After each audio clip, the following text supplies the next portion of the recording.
Hello everyone, myself Professor Dr. Rajeshri Zavde, Assistant Professor, Ismail Saheb Mullah Law College, Satara. Here I am going to talk about jurisprudence and value of jurisprudence. As an introduction, we can see that jurisprudence is nothing but the study of law, which penetrates to the theory and philosophy of law as a discipline. The term juris, which means law, and prudence, which means knowledge.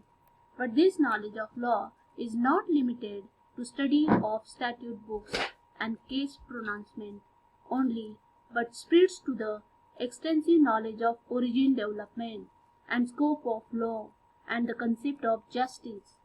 A legal definition of the word jurisprudence is elusive. In fact, many authors are of the opinion that the word jurisprudence cannot be defined with precision. Still others, such as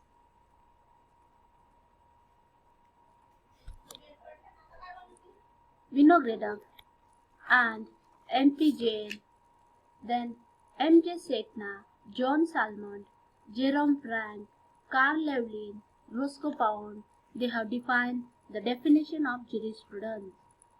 Jurisprudence is the name given to a certain type of investigation into law, an investigation of an abstract, general, and theoretical nature which seeks to lay bare the essential principles of law and the legal system.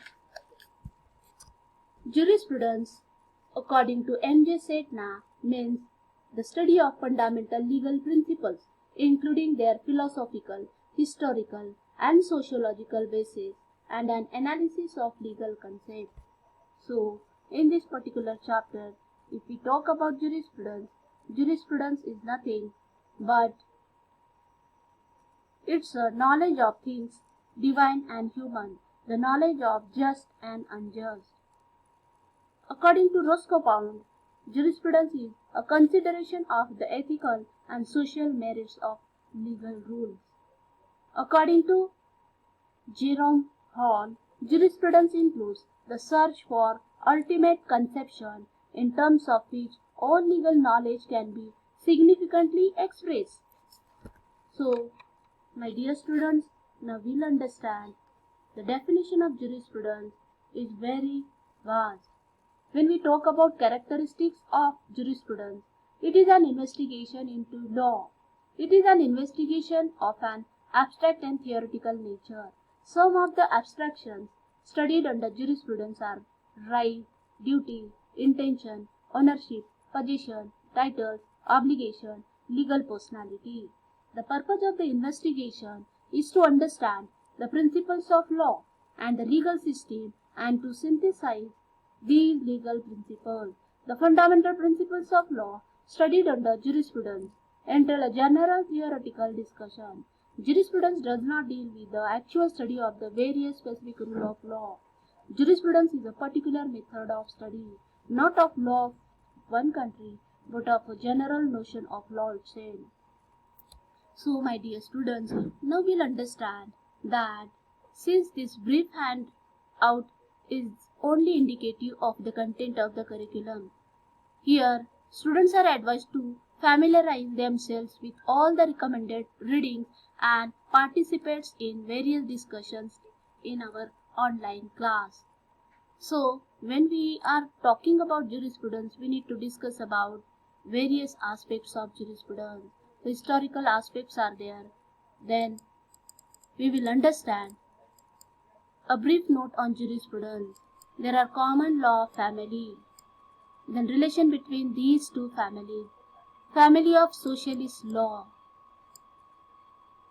Far East legal system. Muslim, Hindu and Jewish laws. In Muslim countries, more attention is given to the model law linked to the Islamic religion than to local custom or the laws and decrees of the sovereign, and neither of these is thought to possess the full dignity of law. The same can be said of Jewish law and in a very different context, Hindu law. Muslim and Hindu law therefore must be included within the majority contemporary legal system. Jewish law, despite its historical and philosophical interest, must be omitted because its sphere of influence is incomparably less than that the other two. In the Islamic and Hindu communities, law is held to be a necessary part of society. So, my dear student, I would like to tell you that we need to understand the importance of theory of law, principles and doctrines under the jurisprudence. Thank you.